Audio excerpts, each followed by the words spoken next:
Bonjour, on organise une collecte alimentaire si vous faites des courses. D'accord. Merci. Merci monsieur. Nous sommes des militants de la France Insoumise du 3e arrondissement et du 2e et nous organisons une collecte pour des associations du 3e. Ça a commencé, on s'est réunis. Voilà, déjà par Zoom, hein, parce que voilà, avec le confinement. Comme on est du 3e, on connaît la situation du 3e dans Marseille, comme c'est le quartier le plus pauvre de France. Donc on a décidé de mettre ça en place et de s'organiser. Ça a été pas mal parce qu'il y avait des insoumis qui étaient un petit peu isolés aussi pendant ce confinement, le premier confinement.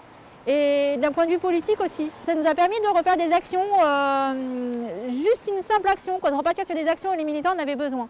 Ça faisait un moment qu'on n'avait pas fait d'action, il y avait eu le confinement, il y avait eu tous ces problèmes. Et même si cette action traite justement des problèmes, ça a apporté vraiment de la chaleur et ça permet même d'attirer certains militants parfois. Des gens qui sont venus parce qu'il y avait une collecte et qui étaient quand même intéressés par la France Insoumise, qui suivaient ça de loin et qui se sont dit tiens, il y a une collecte, et ben je vais y aller. On les a accueillis, on leur a montré où était le local, on leur a expliqué pour les personnes qui ne savaient pas venir. Voilà, ça nous permet d'expliquer plein de petites choses.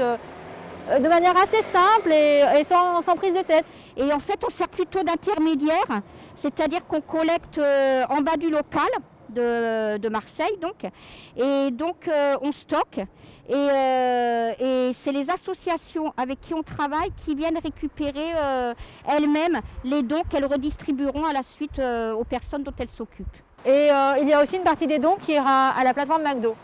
Donc la plateforme McDo, en fait, c'est un McDo qui n'est plus un McDonald's. Mais les locaux sont là, la chambre froide est là, tout est fonctionnel et donc c'est un McDo occupé. Et pendant le premier confinement, ils ont décidé de faire une plateforme logistique où justement ils ont accueilli des dons et après ils ont donné aussi sur ce même principe des dons à des associations qui connaissent les personnes en difficulté. Ce n'est pas les gens qui vont aller se servir au McDo, ce n'est pas un drive, c'est le McDo qui fournit des assos et les assos fournissent des personnes dans le besoin. Alors malheureusement, les personnes dans le besoin, le nombre a explosé. On sait que les assos ont besoin, que les gens ont besoin et que beaucoup sont démunis, que les collectes alimentaires se font parfois de plus en plus rares. Donc c'est pour donner un coup de main. Voilà, on soutient. Bonjour, c'est pour nous? Merci beaucoup, super.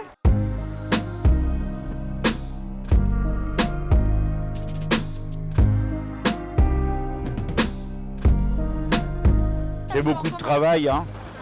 Mais tu sais, si on s'occupe des pauvres gens, on est sûr de ne pas se tromper. Si tu ne sais pas quoi faire pour aider ceux qui sont les plus pauvres, tu es sûr que tu ne vas pas faire de bêtises. Tu peux en faire dans plein de cas, mais là, non.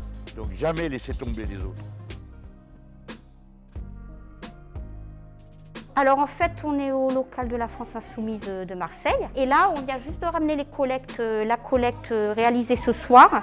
Donc au bout de 2 heures, on a fait quand même pas mal de choses. Les gens ont beaucoup donné.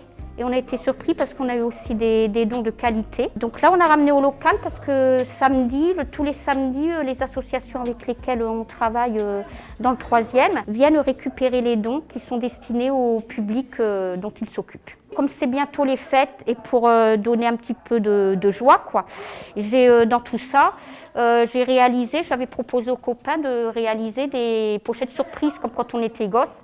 Alors, ce n'est pas des grosses pochettes surprises, on fait avec les moyens du bord. Mais voilà, j'ai fait des petits cornets qui ressemblent à ça.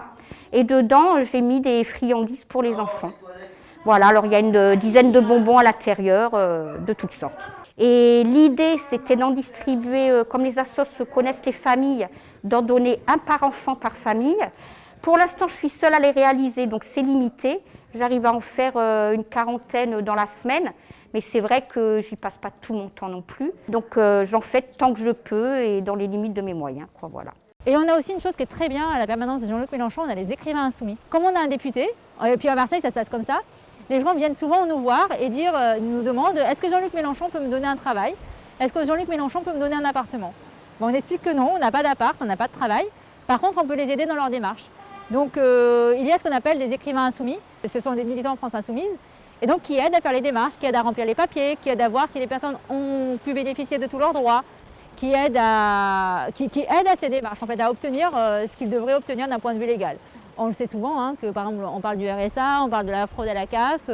En fait, finalement, il y a plus de gens qui ne bénéficient pas de la CAF que de gens qui fraudent la CAF. Donc, on les aide dans toutes ces démarches.